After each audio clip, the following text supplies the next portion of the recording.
As we ended 2023, I think it's safe to say that all of us wanted to enter a new year with more hopeful news around the world and specifically out of Israel and Gaza.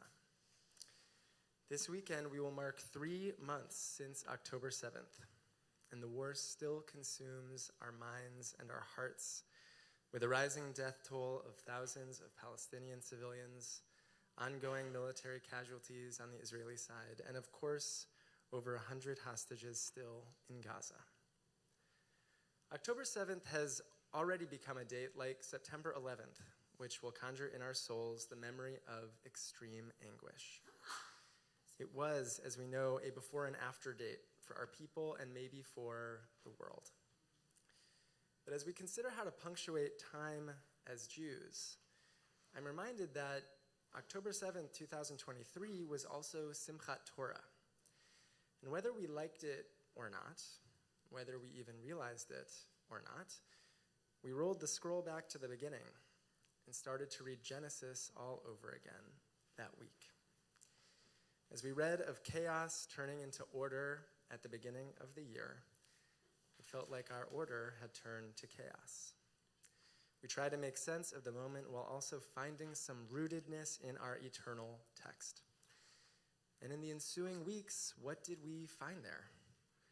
We read about a flood and about collective punishment, sibling rivalries that felt taken from the headlines, nation warring in the womb against nation. Even as we read of our people's ancient connection to the land of Israel, we had no choice but to confront Ishmael and Esau. And it was such a loss, even as it was such a gain. In real time, meanwhile, we were also collectively writing a new origin story of global Jewry.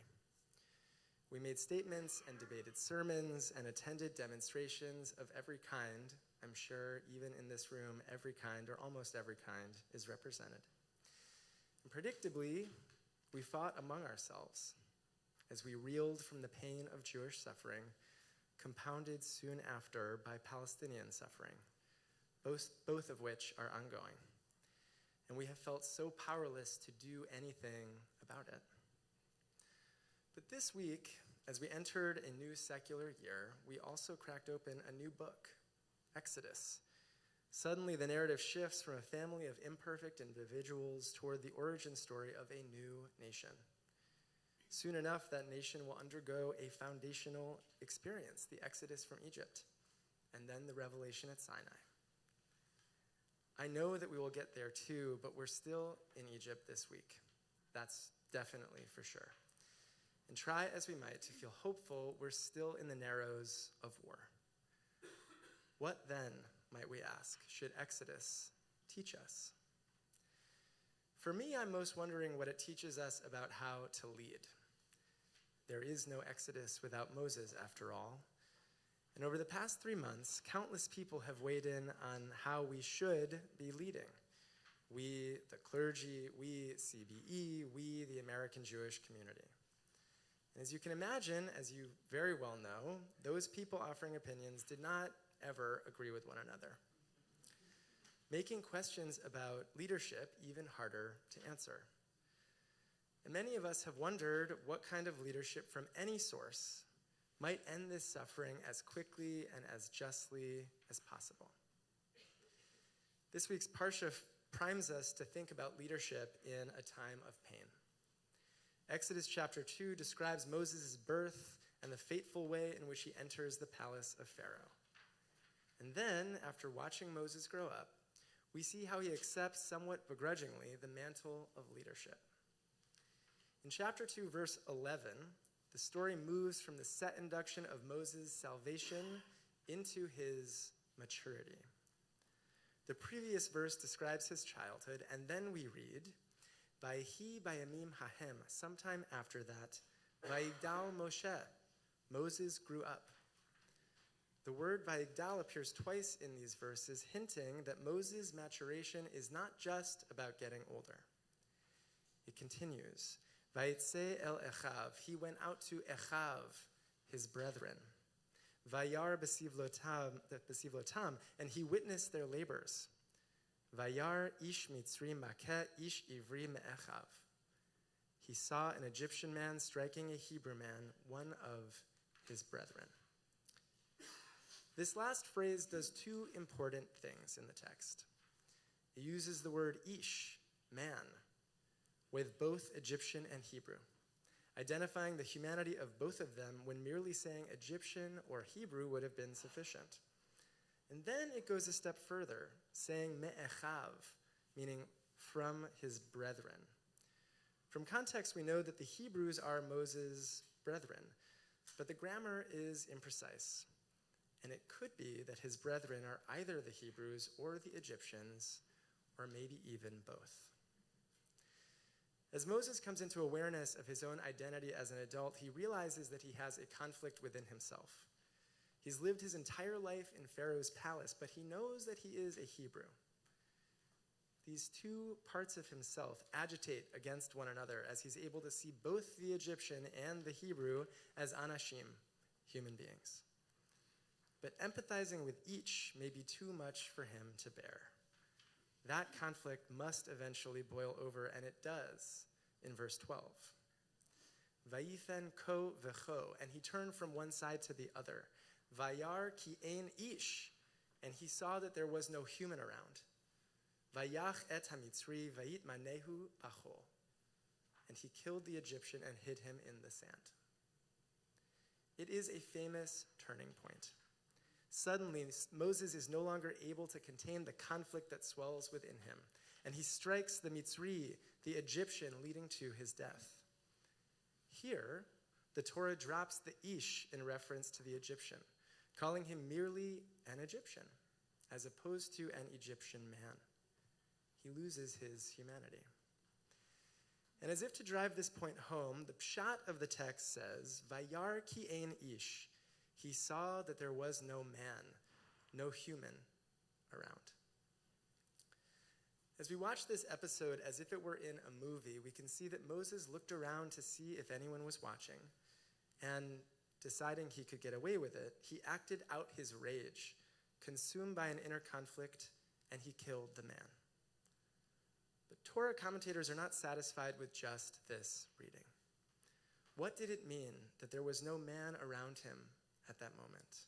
Why should the Torah go out of its way to say Vayar ki ein ish? There is, believe it or not, a nearly even split between the camps of commentaries on this. Hakatav HaKabbalah asserts that when the text says there was no man, this means that there was no Hebrew leadership present to intercede. There was no Hebrew perhaps willing to straighten their back or address the matter independently, ready to stand up against the injustice of slavery and against the crime of an Egyptian striking a Hebrew. The other half of commentaries follow the Netziv, who says there was no man refers to the Egyptians. There was no justice system among the Egyptians to handle this situation, forcing Moses to do what he did. Don't blame the Hebrews, the Netziv says, blame the Egyptians for the fact that either side was in this mess to begin with. The rabbinic readings mostly follow these lines. It's either the Egyptians' fault for what happened in the scenario, or it's the Hebrews' fault. But neither analysis has much to say about what Moses should or shouldn't do. And if you're already jumping to conclusions about whether the Hebrews in this text are the Israelis or the Palestinians in the analogy, I hope you're comfortable sitting with the possibility that they might be both. One midrash from Vayikra Rabbah offers a different take. According to Rabbi Yehuda, when Moses sees that there was no man around, he saw that there was no one ready to champion the cause of God. There is no Egyptian nor Hebrew ready to address the matter. And so Moses must be the one, an insider-outsider with empathy and understanding for both peoples, who, because of this circumstance, is at a remove enough to make a real difference. In some respects, Moses fails the test. He reacts and he winds up killing a man whom he could not see as a man, and then he has to flee from Egypt. But what causes Moses to suffer internally, his unique ability to feel both Hebrew and Egyptian, is soon enough what allows him to lead. It is here I want to propose to you where we can find ourselves as American Jews. We have limited power, of course, and we are anything but monolithic. But we generally understand this conflict from a place of caring about both Israelis and Palestinians. We are able at a distance to see the ish in the other and on both sides. If we're being honest, I think that those of us on the left or the right, and all the more so in the center, any one of us with any view in this community can admit that we have been in conflict with ourselves about how to address the aftermath of October 7th since that very day. We have felt a specific anguish for our fellow Jews and a particular horror at the atrocities committed in the name of Jewish safety. We have felt whiplash and uncertainty about how to respond. And we've allowed that internal conflict to spill out into familial struggle, intergenerational friction, and communal distrust, agonizing over how to be in community with or even love people who disagree with us. And, like Moses, maybe we haven't always reacted from the best places within ourselves. But perhaps like Moses, we can transform that dual consciousness of loving our people and loving humankind into an ability to lead. Perhaps our dual commitments can lead us to pursue a speedy end to this war and a diplomatic end to the suffering of both Palestinians and Israelis.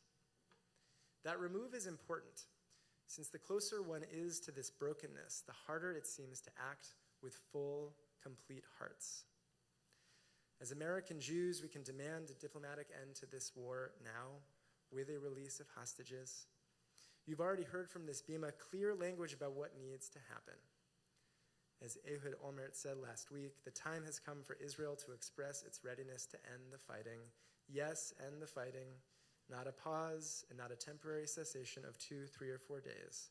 An end to the hostility, period. Rabbi Timona reiterated, let us all add our voices in urgent support of this effort and others that would bring the hostages home, end the humanitarian crisis, and bring us to the end of this war now. From Hamas as well as Israel, the now piece is operative here. It needs to happen now. I know that there is great debate among our people and possibly our congregation about what words to use around the end of this war. But I ask you simply to agree on the word now. After 3 months of endless trauma, it's time to tell a different story. We're no longer reading a tale of sibling rivalry, and we shouldn't be writing one either. And as we head toward the parted shores, what do we actually want our narrative to be? The story of our becoming a nation is one of liberation, as we will read in the coming weeks. It is the crucible through which our people's identity was formed. And as American Jews, we know that this liberation is not just for us, but for all peoples. And we therefore must move beyond that first reaction of Moses and lead from a place of dual consciousness, empathy, and love. We can seek an end to the war because of how much we love our people and all humanity. As we move into writing this new story, we can take to heart the words of Pirkei Avot. In a place where there is no ish, no human, no humanity, hishtadel lihiyot ish, we must strive to be human. Shabbat shalom.